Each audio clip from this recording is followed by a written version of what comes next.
Yomi, we're up to page 25 in volume 2. Halacha 11. We're talking about the Melacha of Melaben. Washing, scouring, laundering. Okay, so there's no Melaben issue in cleaning dishes or a wooden table on Shabbat, even by scrubbing. You're also allowed to clean a plastic chair because all these things don't absorb any water. 12. You may wash a baby pacifier and bottle cap on Shabbat. Those don't absorb water either. 13. One may wash the dirt from plastic tablecloth and scrub the stain also. It doesn't absorb. All these halachot are basically the same reason. 14. One may wear plastic gloves when washing dishes on Shabbat. 15. One may place contact lenses in the solution on Shabbat to clean them and to hydrate them. 16. One may clean his glasses with water on Shabbat and dry them with a clean cloth. 17. If your shoes got dirty, mud, you're allowed to rub them on a stone or a wall to rub the mud off. However, if they're made out of fabric, you cannot wash them with water on Shabbat. If they're made of leather, you're allowed to pour water on it without scrubbing. Right? If the shoe is sewn together with non-synthetic material, then one may not even pour water on it to clean it. 18. The Melacha Melaben does not apply to human body. So therefore, one may wash and scrub your hands with soap. So too, a person can remove a stain that's on your skin. Let's say there's some food stain on your skin, you're allowed to wash it off. One may also wet his hair that is attached to his body on Shabbat. So therefore, there's no problem of Melaben. 19. Squeezing. It is prohibited to squeeze a wet garment on Shabbat, regardless of the type of liquid it absorbed. It is prohibited even if the garment is clean. 20. Chachamim even made it asur. One may not handle an entirely wet garment on Shabbat unless the following conditions are met. A.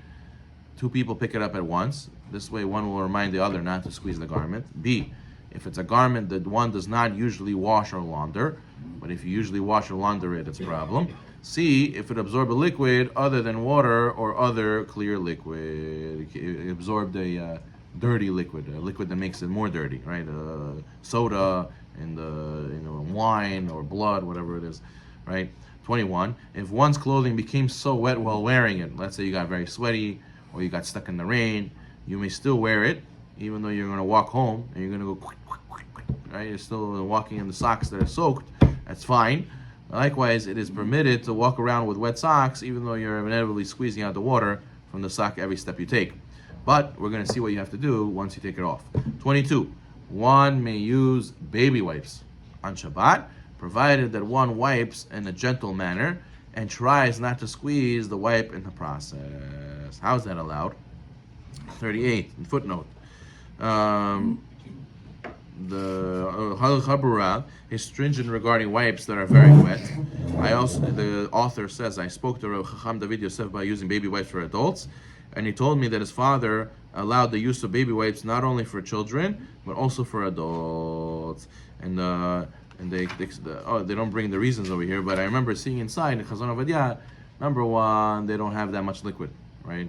Even though the amount that comes out, the Rambam says the amount you have to squeeze is enough to wash every katan. You have to wash one part of your body, small part of your body. There's very little water that comes out. And number two, since the water is going to the waste right now, it's going to be dirty, so it's not considered you're laundering. You actually you're ruining and you're making everything dirty. And then also a lot of the wipes, they're synthetic, they're not from cotton, so therefore maybe Melaben and schita only applies by things that are gedulei karka, things that grow from the ground.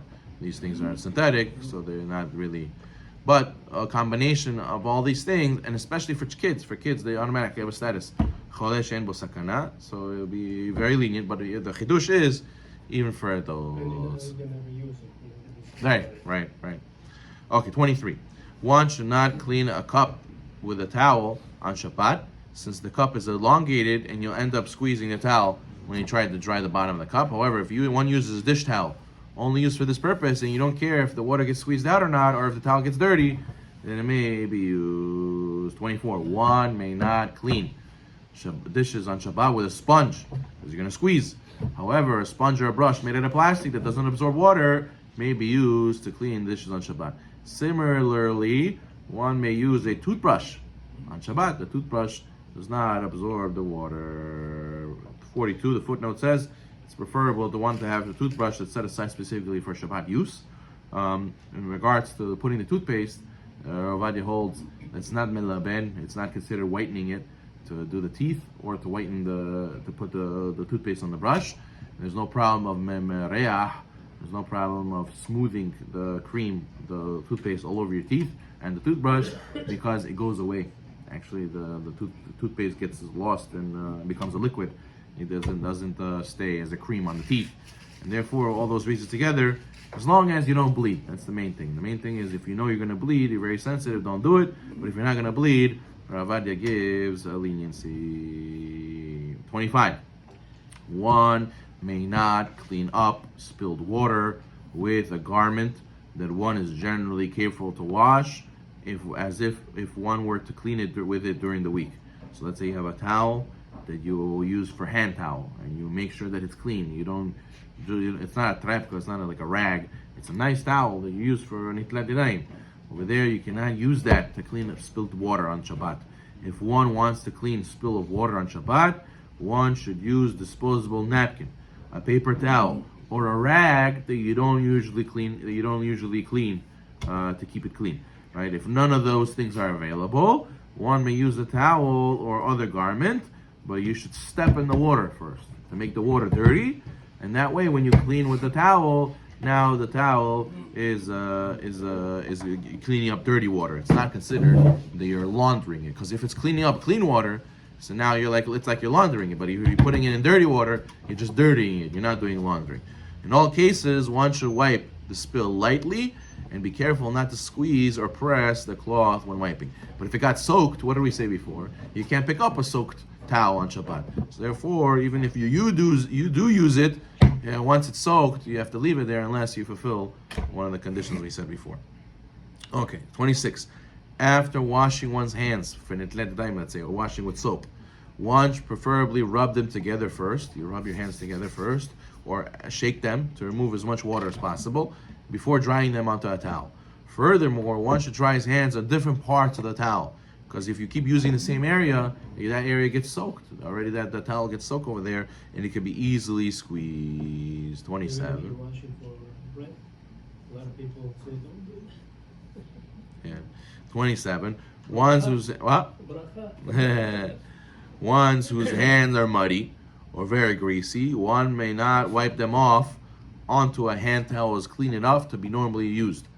This is because it renders the towel unfit for regular use, and you might come to forget and might come to launder the towel. Interesting.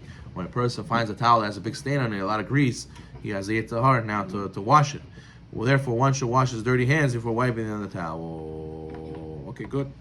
Now let's do 28. We'll end. One may not shake off a coat or garment that became wet in the rain unless all the following conditions are met. If it's still new, if it's black or dark colored, C, one would not generally wear it in its current wet state, and D, where there's a lot of water on the garment. So unless you fulfill all these conditions, you cannot shake off a coat or a garment that became wet in the rain. What do you do once you get Chas v'Shalom wet in the rain?